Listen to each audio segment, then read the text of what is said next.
and I'm getting mighty tired of your trifling ways and of listening to that jackass Bray. He's like, that's my son's mother. I'm like, okay, cool, I'll take it. And then he got on my bad side instantly. I went up there, I did my jokes, people laughed, it was great, and he got up there and was like, yeah, y'all seen all that ass? Hey, listen, I can help you with your material. And then all the men laughed, and I instantly hated that motherfucker. I dodged him for a whole year. And I saw he smoked cigarettes, and I hate cigarettes. Ugh. I dissed that nigga for a whole year. He will admit it too, he knows I dissed him for a whole year. I think, get the fuck away from me, you're a clown. And that was the beginning of our story. He used to always come and try to holler at me. And back in them days, he was still drinking and stuff too. He was drunk. He would come to the club drunk. Right up, wrong up. Hey, girl. I was like, oh no. He hates this story, but it's so true. One day, I was at a show in Chicago, and he sits down with me, and he's talking, and he's flirting, and he goes, you feel that? And I'm like, what? He's like, this vibe we got going on. And I was like, no, I don't. And he looked at me so mad. He was like, well, check this out. You think I don't know, but I know. And I was like, what are you talking about? He's like, what you got going on with Lil Rel? And I looked and was like, what the fuck you know? He was like, he whispered in my ear, he's like, I'm the landlord. And I was like, what? What are you talking about? He was like, yeah. He was like, he was over there yesterday, huh? And I was like, what? Because, like, you know, I like to keep my stuff to myself. And I was like, wait, what? He was like, well, he ended up having to tell me because, you know, it's my place or whatever. He's renting from me. And I came over because I needed something. And he wouldn't let me in. And he ended up having to break down and tell me because he was in there asleep. And I was like, oh, okay. So then that was interesting, you guys, because who I thought Rel wasn't even who he was. I was into Dion and in love with him and didn't even fucking know it. And this is why. Okay, so when I was, like, met Rel and we was kicking and stuff like that, the first time I came back to his place, you know, whatever, I'm in the bathroom and shit. There's, like, Les Brown quotes all over the place. And I'm like, oh, I love Les Brown. He's into Les Brown, so am I. You know, one of his quotes. Those are Dion's quotes. At the time, Rel was like 26 or something. I'm like, okay, young black man, working hard, got a couch, there was like a leather couch, a sectional and stuff in there, like TVs and shit. I'm like, for 26 years old, he's doing big things. He's working hard and all of this, you know, from comedy. You know, he's a man with a dream. This is beautiful. Child. Dion ended up kicking him out because he wasn't paying rent. And I had to help him move. I came by from work one day. I'm in my heels. Like, okay, come on, what we gotta do? Let's get this place cleaned up. You know, like Virgo's be Johnny on the spot and shit. Come on, let's go. He was sitting down watching the MTV Music Awards. And I'm like, come on. This show, they can rerun it. Let's go. We gotta go. Like, I gotta work all day. Come on, let's go. And he's like, no, we gonna do it after the show. And I'm like, are you sure? He's like, yeah, we gonna do it after the show. Y'all, the show went off. And when I tell you, Rel grabbed 2 duffel bags and was like, come on, we ready. And I was like, no, we not. We got all of this stuff in the kitchen. That ain't mine. What? All these dishes, all this stuff. You ain't even washing dishes. Those ain't mine. The food in the refrigerator, if you don't take it out, it's gonna spoil. That ain't mine. What? What the fuck you been eating? I was like, the bed, that ain't mine. Is your drawers yours? What is yours? He's like, I ain't got time to argue with you, and you coming or not. He had a duffel bag and a treasure chest, and I am not lying. And all of that was his stuff. Everything else in that apartment. There was a dishwashing machine. There was a washer dryer, like a washer dryer combo. None of that. Like, there was a big ass Oriental rug. None of it. I was just like, nigga, you catfished an apartment. So this is all 100% real shit. Something that I laughed about later in life with Dion when we got mature enough to talk about it. But when we officially started, like I said, he was dating other people, I was dating other people, and what happened was we just got to a point where we didn't want to see other people, and that taught me something. You know, that taught me in relationships. You know, you don't have to force a relationship. You don't have to just you with me or none of that. You do what you do, and as you're meeting people and you get to know them, it's like, I'm good here, I'm comfortable here, I can stay here or whatever. And it was funny. You know, I just came up with a new joke today, but it's like, I would be mad at stuff that Dion would do, but then he would turn around and do stuff that'd be hilarious. And because I still find him so fucking funny, it's hard to hate him. Like, I don't need to be his friend no more. I don't need to reintroduce myself into his life. I don't need to, you know, that was a season. You know, it was what it was. It is what it is, you know. And I wish everybody much happiness, peace, and success and shit. But it's like, I am not. And I don't care to be going through life bitter or no shit. I just don't. Like, it's like, whatever. I'm cool with that, whatever. But I learned that from that bond. I learned that from that. Like, we had nicknames for each other and shit like that. We had we would do nude dance contests. Like, that was someone, for the good and for the bad, honest to goodness. Like, and there was some real demons and negative shit and all of that, but for the good and bad, motherfuckers could be themselves. And I think it's also because we were earth signs too, that we were just able to cut through a lot of superficial bullshit and get to the core of, you know, what makes people into each other, and then just focus on that. Like, in a lot of ways, for a minute, he was my best friend. Like, there would be things that I would only want to tell him, and like nobody else, and we would have our own handshake to congratulate each other. It's like, and so although it didn't work out and it wasn't, you know, a match made in heaven and no shit, it's like, I want a relationship that has that type of cool shit. I don't want to be arguing with a motherfucker all the time. Maybe we didn't argue with each other all the time. We had our spats and shit, but we wasn't arguing with each other all the time at all. Honestly, like, we had some blow ups, and when there was blow ups, they was huge. But nah. And also, as much as I don't like my older sister, he was the one person that saved that relationship for a period of time. She went back to being, you know, raggedy. She went back to being a bitch. But for, you know, a small little time, I remember she hung out with us one night, and this was in Chicago. There used to be a show, Outriggers or whatever, a long ass time ago. And we dropping her off after the show, and we sitting in the driveway of my mama's house. And he was like, I know what's wrong with your relationship. And I was like, what? He was like, she's older than you. And she wants to be the motherfucker, but you don't let her be the motherfucker. He was like, you know so much and you've done so much that she don't feel like she can teach you something. He was like, but if you just start treating her like everything she says is interesting and let her feel as though she's teaching you something, I bet you y'all will get along better. And truth be told, I put it to work and we really did, you know. To this day, the reason why I catch the first flight out is because of him. Like, we started traveling, I started doing my road work. He was like, no, you don't ever do that. You get the first flight, you do this, you do that, or whatever. When I was in that accident, although the accident could have been avoided if he would have helped me move, that part, I was always having my other comic friends help me move. But they all would be like, ain't you fucking damn, like, why don't you help me move? I don't know, because he got excuses and I'm insecure, so I accept the shit. You gonna help me move or not? Like, you know, or he would always make excuses he wouldn't help me move or whatever. So I had to call other people that could help me move. And that particular time that my friend from U of I helped me move, and we ended up in a car crash that nearly killed both of us. First of all, this motherfucker driving around listening to CeeLo, fuck you. Like, I should feel bad, but it was like, you should have helped me move. But I ended up getting, that was the accident that inspired me to get the Vans, and he was real supportive of that. That wasn't the car he got me. He got me like a Mazda, like years prior to that. Like, you know, I was going through something of being in between cars, and me and my mom had beef. It's a long story. I ain't got time to go into it. But there was this Mazda that was for sale in our neighborhood, because we lived in the same neighborhood, going for $700. He's like, you like that car? I was like, yeah. He was like, you want to drive it and see if you like it? We went around the corner. It sounded all right. He went to the ATM and went and got the car, and it was real cute. And I was like, did you just give me a car? This is cool. Like, oh, you're so, wow. Like, you know, because he got tired of me driving his goddamn Wrangler. That's really what it was. He didn't want me driving his Wrangler no more. Because he put subwoofers and sounds and man shit in there, and I was fucking with his sound system. He didn't like it. So, the Benz, though, I got that myself, and my mom felt responsible because the car that I went to LA in, she co-signed for, because the car that I had, while I was trying to work her daycare and do her a solid, because I quit my job to become a comedian, and I quit my job because I was making this corporation money, and my mom has a business, and I'd rather make my mom that money. But my mom didn't want to pay me. She bounced my payroll checks and put me in a bind, and we had it out. I'm like, I'm not your other kids. You got to pay me, man. I got real bills. And long story short, that car ended up getting repossessed, even though I was gangster. Like, I hid it for a whole year. But eventually the anxiety got to me. I was like, here, it's at my mama's house. Take it. So, like, my credit got fucked up. The car got repossessed. And so, you know, when me and my mom got cool again, she felt fucked up. She was like, you need to co-sign, I got you, whatever. And then I ended up getting that Camry or whatever, and it was slick with the leather interior, all of that. Well, when I wanted to move to LA, when I made it up in my mind, after I did London and all this other stuff, and I was like, man, LA is where I'm going. My mom was like, you took that car to LA, I co-signed for you, take it for it, I'm gonna report stolen. And I was like, you would do that? And I would report it stolen. I was like, man, keep this goddamn car. I threw the keys at her. I was like, it's Lisa's car now. I gave the car to my little sister. I went out and I got this Chrysler PT Cruiser. They gave me the car with the repo, everything. They gave me the car, whatever. And that's what I drove to LA in. And that's what I was driving for a minute. And we couldn't, they tried to do the whole, oh, we agreed to, you know, give you the car. We just wanted you to have it for 30 days. And then we're going to stick you with this note that you didn't agree for. I was like, if you think I'm paying $560 for this car, you out your mind. Give me the down payment I gave y'all. And I'm going to give y'all this piece of shit back. It ain't, like, this is a Chrysler. I'm not paying that for that. No. And so I gave the car back, got my money back, and ended up buying the car outright from one of my coworkers. It was an old 88 Mazda, okay? And that's what I was driving around. And then when I broke down, that's when Dion got me the other Mazda. And in between then, I was driving his Wrangler and shit.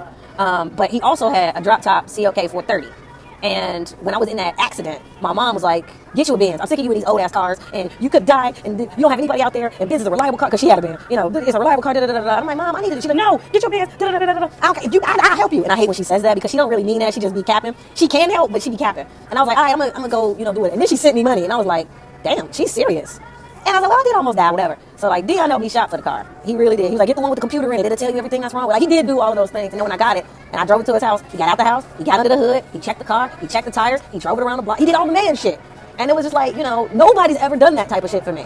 You know, like, I could never get Real to do type of shit like that for me. Real always tried to treat me like I was his enemy. And then he would floss in front of other bitches that he wanted to impress. It was really stupid. And that's why we couldn't get along as a couple ever. And so it's like when people from Chicago started picking sides and trying to badmouth me and stuff, it was just like, y'all don't even know what I'm dealing with. Like, cut that shit out. You know, there was a situation where, like, these guys were being racist with me. And then I was about to jump off the balcony and whoop their ass. And I was like, a man is trying to protect me. Like, I mean, and these are just basic-ass examples and shit like that. There was way much more to it and all kind of stuff. But, gee, it was 10 years of stuff. I can't, you know, give y'all all of that or whatever. But bottom line, you know, he always kept going back to his son's mother. And that's what killed my trust with him. Because at the end of the day, I always was feeling inadequate, and I always feeling like there was nothing I could give him, nothing that I could do to be enough for him. And because he wasn't making no moves, put no rings on no fingers, or take this seriously, I decided to get my attention elsewhere. Especially because at one point it got real abusive. So it was just like, I mean, I'm an idiot if I stay. Like, you know, I'm just gonna leave, you know, whatever. And so recently, I ain't gonna lie, I was looking around like, did he marry Tamika or what? Like, did the niggas get together or what? All this shit that they've been doing. You know, and I still don't know. It's none of my business. But I was lurking. I wanted to know. After all the shit I've been through, did he actually marry her? Did they get together finally? What they doing? You know, for everybody that's in my life and trying to ruin my reputation and kill my joy for what I'm doing. Is everybody else on their mission? Is everybody else booed up and happy while they sitting over here trying to ruin my life and shit? Yeah, those are my real feelings about all of that. I just feel like putting that out because once again, like I said, I'm tired of holding all of these burdens. I'm tired of people trying to tell me who the fuck I am and trying to tell me what my intentions are and what I was doing. And I'm like, I know who the fuck I am. We got 5 minutes before the audio cuts off or whatever. I'm gonna just go ahead and cut the audio off right here and start a second segment. The second segment, I'm gonna break down the last day that I actually saw him, the last day I actually saw Fifth and all that stuff, and how murky 2017, 2018, all the way up till today was or whatever. And then we're going to do some Love and Money Tarot, and I'm going to call it a day. We're just going to end it. So the one headline, Illinois is depopulating like a mofo, because it's not a whole lot of motivation for people to stay there and build their lives long term. Like, you know, you got negative energy, because people in Chicago, Chicago is so diverse, and in the summertime it's beautiful. It has the best food, the architecture is the shit. It has so much going for it. For people to be like a big city with that small mind mentality, but they really, really do. Like, you could be somebody from LA, maybe two people from LA deciding you got a goal and a dream, and it's no big deal out here, because people are always chasing dreams and doing stuff out in LA. But if you two people from Chicago and one gets on and they get attention and you get on and you get attention, everybody is going to really sit back and try to figure out how they can hate on whatever's going on, because they still where they are 5 years, 10 years down the line. I mean, like, it really has like that energy. New York don't work that way. Miami don't work that way. People that be doing whatever in other places, even Atlanta, like, people, when they are deciding that they are going to go together and do a movement or whatever, it's like those environments are much more positive for that type of stuff. You know, but Chicago just ain't that place, dude. And I'm happy I'm from there, but it's somewhere that, like I said, a lot of times I'm there, it's a ticket bomb of how long it take me to want to leave. And that's how I know it hasn't been home for me for a long time. Let's take a quick break. Let's get into the last segment we talked about, and then Love and Money Tarot. All right, I run a fan. So let's get into part two real quick and just dovetail this whole little messy little situation. So fast forward, people from Chicago, including my ex Dion and all these other people, saw the photo that I posted on Instagram, wishing 50 a happy birthday. And a number of things happened, like a ricochet. I know I wasn't around for a lot of these conversations, but you know, one through like, you know, my little sensory abilities and whatnot, and then two, just because the streets were talking. I know certain things for a fact. Like number one, Dion used to always joke with me that when I leave him, he would always joke about me leaving him because he had a couple fears. His first fear was that I would blow up so big that I wouldn't want him anymore, or realize, yo, you haven't been treating me the way you could be treating me and should be treating me, and so I'm out of here. And so he would always, you know, give me that little Ike Turner ass speech, you know, like, you know, one day I'm gonna blow up and leave him. Like, it was just always that type of deal. Two, also because he was older than me. We had a 12-year age gap. That really was fucking with him too, because I'm young, wild, and free, man. I'm me. And funny story, real talk. I was the one with tats and all that. He know I like men with tats. When he met me at 23. I had tats, you know, all the jazz. He had no tats, zero tats. He was 35 years old, no tats. He is tatted the fuck up now. He got all them tats while we was together. And I like them, they're great. He had no tats, zero. I was the tatted up one, and I like tats. That's my deal. You know, I think they're sexy. You know, especially on guys, whatever. Especially guys that work out. He was a little fluffy when we got together, but you know, I was too. We from Chicago. Chicago got bomb ass food, G. And people can say what they want. Our food is bomb, and Giordano's pizza, and you know, it's just whatever. Like, beauty is different to us back home, you know. But, you know, we live in LA. We're in the entertainment industry. We got to be competitive. We got to work out. And so everybody, you know, took their health seriously and got in the gym. And everybody slimmed down. He slimmed down. I slimmed down. Whatever. When I did my Weight Watchers journey, though, he was like, you too skinny. You was voluptuous. Like, wait a minute. Like, he didn't like none of that. Like, I was already, like, married and divorced. I was married when I started my Weight Watchers journey. By the time I finished Weight Watchers and completed it, I completed it like a month before I got divorced. And then I got divorced 2 days before Christmas, and I was like going through my little depression shit, and he came to Chicago for New Year's, and it was like a bunch of people hanging out for New Year's, and he was like, I saw them hanging out, and I was like, I want to hang out with you. Like, what are you doing? And we hung out, and, you know, that was interesting, and it wasn't weird, and it felt okay, and it was like, okay, well, you know, whatever. And then I was like, well, maybe, you know, I was like, maybe we should try again, I don't know. Like, we were just we had our guards up, and we was hanging out. And that's when I got my Zumba license, and I was like, look, I'm gonna come to LA, like, can I stay with you, you know, whatever. I'll never forget, because it was Grammys, it was the exact time the Grammys were going, and he ended up having a ticket or whatever to the Grammys for whatever reason, and ended up staying at his place to watch it with me, and he made sure he let me know I could have been at the Grammys tonight. I was like, shut up, and he turned it on, because I'm always cold. Men are weird, and that's another thing that I had to learn. Like, you know, people don't tell you this, and they definitely don't school you this. I had my dad in my life. Well, me and my dad didn't have these type of conversations, and my parents were always arguing. That all I knew was I never wanted to be my parents, and so arguments in a relationship always scare me, because I don't want to be my parents, and I don't want to argue, and I don't want to bring kids into the world where people are always arguing and shit. But you know, nobody tells you like what love is or whatever. Like, but one of the ways he's always trying to get on my good side is for no reason he'll just turn the heat on because he know I be cold. He'll just turn the heat on. So that was like whatever, and I came and I hung out with him for that. I got my Zumba license, went back to Chicago because I still was in my lease or whatever, and then I put up that Pharrell Happy video, and like people watched it. And he was like, that video is good, but like he like looked at the picture that I had or whatever. He was like, nah, that's too skinny. Nah, that is skinny. Like, nah, you was voluptuous. Now you tripping. And I was like, well, damn, okay. Like, you know, because I was really obsessed with being skinny at that point, and I was doing my, you know, Weight Watchers, and I was just like, okay, well, like I definitely like having a little more meat or whatever. And I'm actually staring at the picture right now of the size and the body that I was the most comfortable in. And I was 155 pounds. And I was like, oh yeah, that I can totally do. Flat stomach. I got the lines in my thighs, the lines on my stomach. That's good enough for me. Boobs are all there. I'm cool because we're team titties over here. And yeah, what happened was my guard was up, his guard was up. There was no more abuse going on at that point and none of that. We just had our guards up. Like we just, a whole lot had happened. And then I read through his parts for Blackish, and helped him put together his character. I told him that he needed to be his friend Jamie because that's a Jamie thing. Like that whole mentality is how his friend Jamie would act. And he brought it to the screen. It worked out beautifully. It was a beautiful situation for him. And there was an agent chick that hooked up that situation for him. It was an agent chick that hooked up the situation for him. And, they were hanging out. And I was like, once again, in a box where I was like, yeah, okay. So this is another situation where we need to just keep it cool. And I need to not invest so much. My heart might want this, but it's not good for me. And, that fell apart. And March 2016 was like officially the last time I seen and talked to him officially. Like it was a wrap. It was the last time I seen him. The last time I talked to him officially was when I was coming back from Cabo, Mexico, because I was posting the pictures online and he wanted to know who I was down there with. And it was like, really? You don't, like, we not talking? Boy, bye. And I wasn't even talking to nobody at that point. I ended up going on that trip alone, solo, all the way by myself. I was trying to go with friends and celebrate my 10-year anniversary, but everybody slowly excused themselves from the trip. And I just decided I'd rather have experiences than no experiences, and you only get one life, and I went anyway. And he called me trying to get all these, demanding what I was doing and all of that, and I was just like, nope, shut it all down and let it go. Well, guys, somewhere in there, in the midst of me doing the show and all of this, Black Hollywood is like not even 6 degrees of separation, 2 degrees of separation, and allegedly, according to the ethos or whatever, I was still his girl. How that happened, I have no idea, because I know he was still seeing his son's mom, and I know he was with that casting agent chick, and probably, whoever, and nobody was claiming me. I didn't have no boyfriend. I wasn't doing nothing, and I still wasn't even all the way in good with it for none of that. Like, that wasn't what was going on at that time at all. Like, we was getting to know each other, there was some hanging out, and whatever.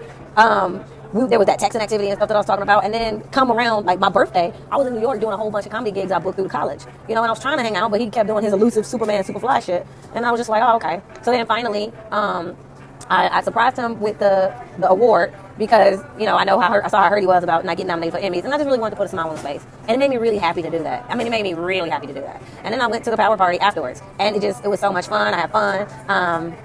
There was a lot of hand holding and like cool stuff, and I was like out of my body about that. Like, that was awesome. Like, I was like, when we was holding hands, I was like, oh my God. Like, and the way he was like gently rubbing my hands and everything, and like, it was just really, really cute. It was really, really sweet, and it was a fun night. That night was all the way fun. And I got to see Lala for the first time ever. And I was like, oh my God, I love her. I've been watching her since MTV. I love her. Let me not be weird. Let's not make this awkward. But I had to get a bit because I love her. And then we went to the strip club. And we was having fun. I was cracking jokes. Talking about how they were shooting their money like a free throw. He made a video. The shit was fun. I put it on Snapchat. He put that video on Instagram. Big fucking mistake. Big fucking mistake. Because then the Vultures was out. And it was just, all this other stuff. Man, we was drinking. We had effing. We had all of this stuff. It was fun. It was all this good stuff. And he was like, we leaving. I'm like, we leaving? Oh, okay, let's go. All right. Yeah. Okay, cool.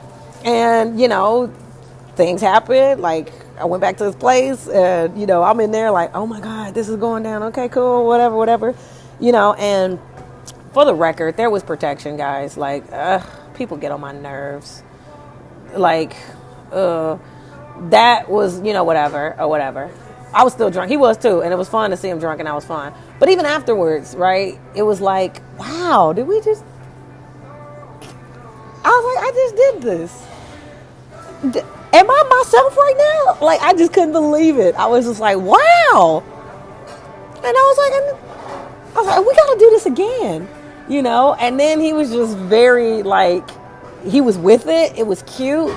But then he also would say comments every once in a while that was weird, like, yeah, so you can poison me. I'm like, what? What? Why would I do that? If I poison you, how we gonna have sex again? Like, how does that happen? And he's like, man shit or whatever. Fast forward, there was another time while I was back in New York, and we orchestrated a hangout, mix up or whatever. And that's when he was trying to pull his I don't answer my phone thing. And then I had to curse him out because I knew that he was out hanging out and doing whatever with whomever. They was guys though, but still, like, I don't live here. You said we was gonna hang out, whatever. So I took myself and I had fun. I was going to all kind of places, and I had so many margaritas that day and whatever. I was in my hotel room at the Ramada minding my business, watching 30 for 30, when finally he hits me up and was like, yo, where did you say we was at? Which Ramada? Da-da-da-da-da. He comes. Oh, I can't find it. Blah, blah, blah, blah, blah. Okay, fine. I go downstairs. I'm like, dude, first of all, I'm naked. I'm minding my business. I feel great right now. Now I got to put on clothes and come get you. Like, okay, fine. I go downstairs. I go get them. We go upstairs. And I'm like, hey, I never told you this before, but I'm a nudist. And this is like, I was comfortable. I had already shut you out my mind of you, whether or not you was coming by. I already gave up on it. Like, I'm living my life and I'm happy right now. And I was feeling fantastic. Like I was feeling great.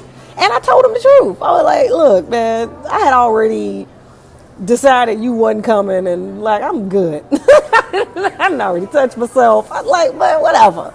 I'm good.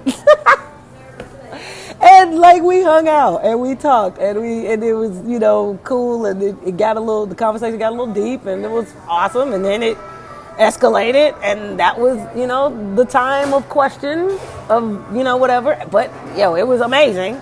It was amazing. And, then that's when shit started to fall apart. It was right after that because I woke up and went to an acting seminar and I originally was going to stay in New York an extra day, but I didn't see the point of paying money and all them hotels and I don't live there. I was like, I just might as well put that on a flight and go home.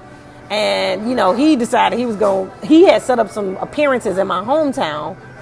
Unbeknownst to me at the time, though, he was trying to meet the other people and stuff while he was in my hometown. So when I was like, I should go, and since I'm in Chicago, I should go to Chicago and go see what's up and blah, blah, blah. Yeah, I did that, and it was not dope. It wasn't dope. It was kind of like, blah, honestly. And I was just like, oh, okay. And, I was like, and we just, oh, okay. All right. And I'm glad I didn't spend that extra day in New York. And I went back to LA. And then, he goes back to New York and was like, I'm back in New York. Da-da-da-da-da. And I was like, yeah, I'm back in LA. I'm whatever. And time passed and no cycle and, all that stuff happened. And I saw all that, other stuff he was doing online with, other people. And I was just like, damn it. And I was like, okay. I was like, I'm not going to say nothing. Like, because it either is or it ain't. And if it ain't, I don't even want to let him know me like that. And I was like, and if it is, then that's a conversation we'll have we'll cross that bridge when we get to it. I never had a positive pregnancy test. So I felt like there was nothing to say. Even the last time I actually saw him, it was more so of me trying to catch him up in a lie. If I could be 100% honest. Because, here I am. And at that point, I still hadn't had a cycle either. But, I saw that he was in LA and he didn't hit me. And I was just like, yeah, I see where this is going. And he was in town for the billboards. He was hanging out with Trey Songz and some other folk. And, I was like, oh, you in LA? Oh, that's cool. Oh, that's cool. We hooking up or what we doing? Oh, yeah, all that stuff. And I was like, all right, well, I'm going to go to this party. I'll talk to you later. And I went to the party. It was all right. It wasn't even, it was all right. And then he's like, you done with your party? You coming over? And I was like, trying to gauge if he was serious or whatever. I was like, yeah, I'm on my way or whatever. He gave me the address. I go. And he actually was like, hi. And hey. And I was like, oh, hey. Then he cut the light off. I was like, cut that light on. What the fuck? Oh, he started dying laughing. I'm like, that's not what we're doing. I'm like, if we're going to do this, we're going to get to know each other. Otherwise, I'm just waiting on the other shoe to drop. And he was like, don't think like that. And I was like, I mean, really. And this is the last time I saw him. Not knowing it was going to be the last time I saw him. And then my best friend called, and it was all of that going on. And it was like I said, it wasn't as dope or romantic or none of that stuff like it could have been. But it wasn't. And so when everything fell apart and all of this stuff, and I get in the middle of all of that, all I ever wanted to do was just see him again. You know how you had these situations where it's like, damn, I didn't know that was the last time I was going to see you ever. I didn't know. And if I would have known that was the last time I was going to see you, I would have did things a little differently. I would have told you this. I would have said that. But I can't reverse time. So, and I take no, this is nobody's fault. It's nobody's fault. I felt like, especially because it got so blown out of proportion and all this other stuff, that maybe I was missing out on the love of my life and, you know, all this other stuff. And I was like, well, shit, I already had these other experiences. I don't care nothing about this Hollywood shit. I'm willing to really go hard to see if this is what I think it is. And that's why I went and did a lot of things I did. I don't recommend you do it. I don't recommend anybody does it, actually. But all I wanted was to see him again. That was it. I could have figured out whatever else. I just really wanted us to have that conversation, and I never got it. I wanted us to have that heart-to-heart, and I never got it. Instead, what I got was a bunch of miscommunication about, oh, you really just wanted to work, and you missed that opportunity, so now we working. And it's like, no, fuck that. I told you a long time ago. I ain't give no fuck about that. And I asked you, was this all just a sim, or did you actually ever care? Like, I asked you all of that. So that's where your opportunity was to be like, well, yeah, I care, you know, whatever. But that never happened. You know what I'm saying?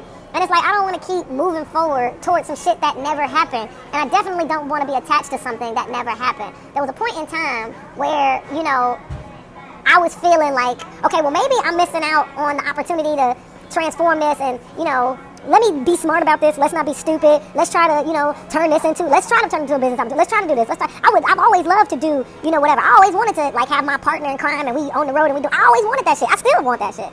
You know, a lot of the reason why I stayed in the old relationship I stayed in, because nobody understands my life.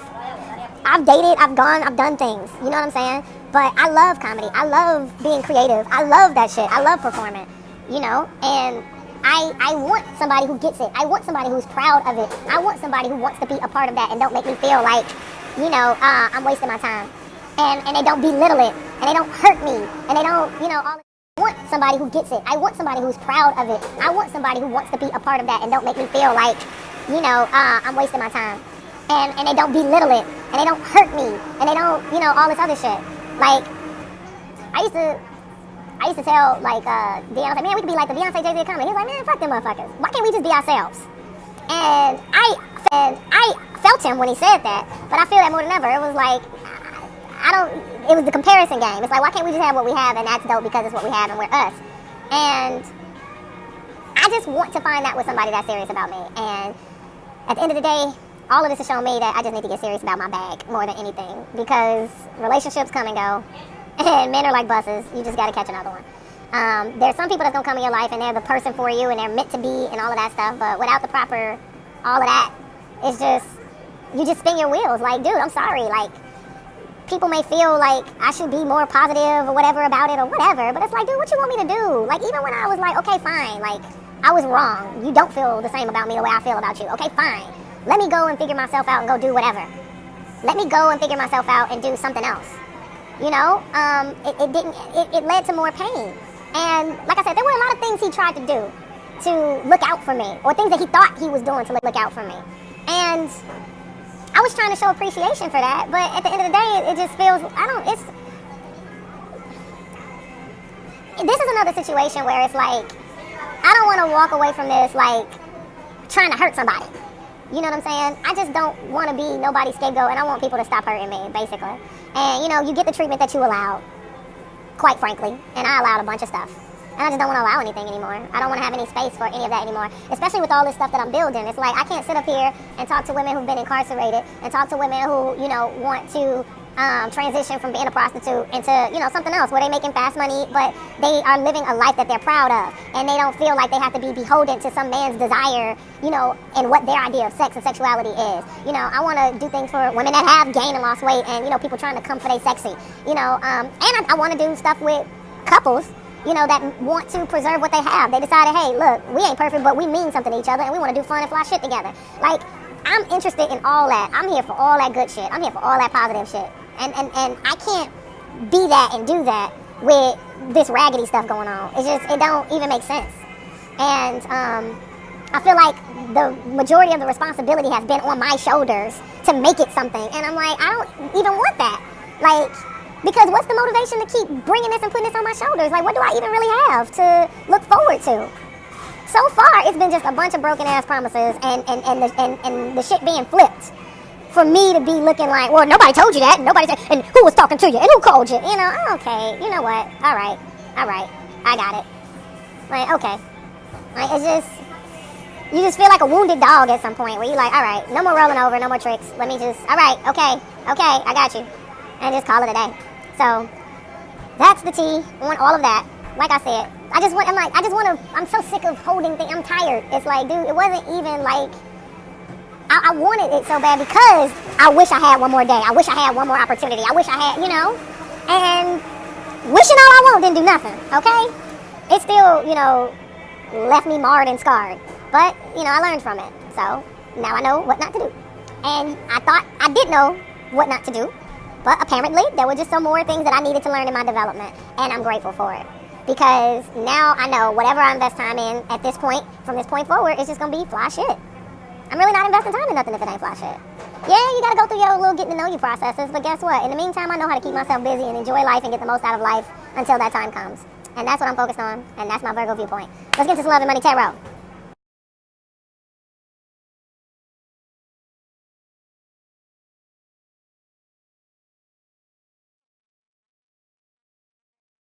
And I'm getting mighty tired of your trifling ways and of listening to that jackass Bray.